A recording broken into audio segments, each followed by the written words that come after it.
أملاح بزح ساعن ببزح منقدن قدم نبوتاتنا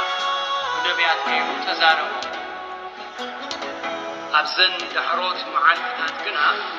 بتوراس كله زقبرو بقون علم زفتقر ودو غيرو تزاربنا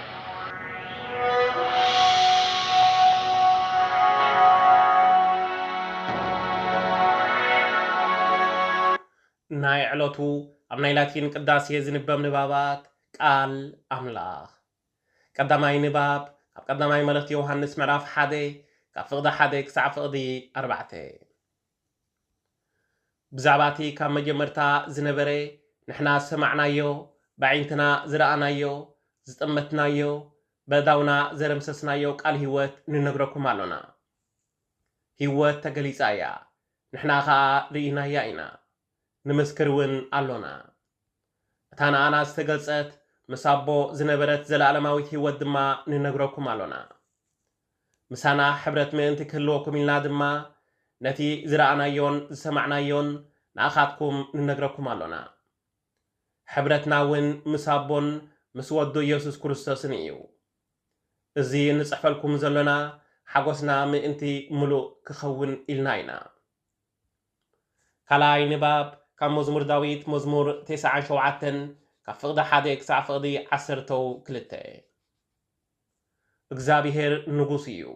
ምድሪ ተሐጎሲ አትን ብዙሓት ደሴታት ባህ ይበልክን ደመናን ጸልማትን ይኸብዎ ንሱ ብፍትሕን ብቕንዕናን ይፈርድ ሓዊ ቀቅድሚኡ ይኸይድ ኣብ ዙርያኡ ንጸላእቱ ይንድዶም መባርቑ ንዓለም የብርህ ምድሪ ርያቶ ተንቀጥቅጥ እምባታት ኣብ ቅድሚ እግዚአብሔር ኣብ ቅድሚቲ ጎይታ ኩሉ ምድሪ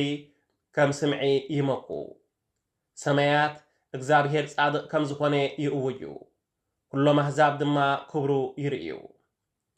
ንምስልታት ሰግዱን በጣዖታት ዘምልኹን ኩሎም ክሓፍሩ እዮም ኩሎም አማልኽቲ ኣብ ቅድሚኡ ፍግም ይበሉ ኦ እግዚአብሔር ህዝቢ ጽዮን እዚ ሰሚዖም ተሓጎሱ ከተማታት ይሁዳን ብዛዕባ ፍርድኻ ሰሚዐን እልል በላ ከመይ ኦ እግዚአብሔር ንስኻ ኣብ ልዕሊ ኩሉ ምድሪ ልዑል ኢኻ ኣብ ኩሎም አማልኽቲ ድማ ኣዚኻ ዝለዓልካ ንስኻ ኢኻ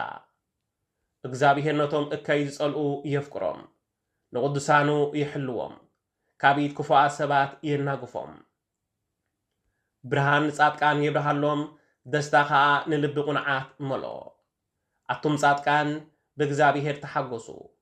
ንቅዱስ ስሙ እውን ኣመስግንዎ ሳልሳይ ንባብ ካብ ወንጌል ዮሐንስ ምዕራፍ 20 ካብ ፍቕዲ 1 ክሳዕ ፍቕዲ 8 በታ ቀዳመይቲ መዓልቲ ሰሙን ማርያም መግደላዊት ገና ጸልማት ከሎ አንጊሃ መቃብር መጸት እቲ እምኒ ካብቲ ኣፍ መቃብር ተፈንቂሉ ረኣየቶ ስለዚ ንሳ ጎያ ናብ ስምዖን ጴጥሮስን ናብቲ ኢየሱስ ዘፍቅሮ ካልእ ወዲ መዝሙሩን መጺኣ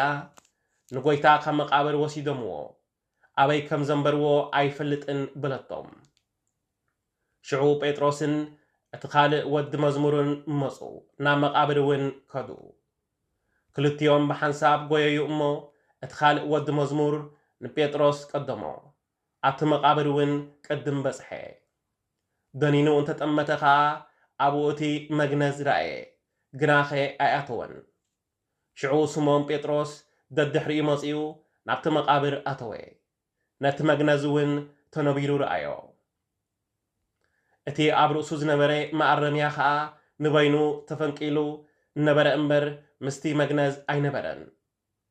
ሽዑ እቲ ቅድም ናብ መቃብር ዝመጸ ካልእ ወዲ መዝሙር ኣተወ ርእዩ ድማ ኣመነ እዚ ቃል እግዚአብሔር ኣምላኽ እዩ ቃል እግዚአብሔር ኣምላኽ ዝተመስገነ ይሁን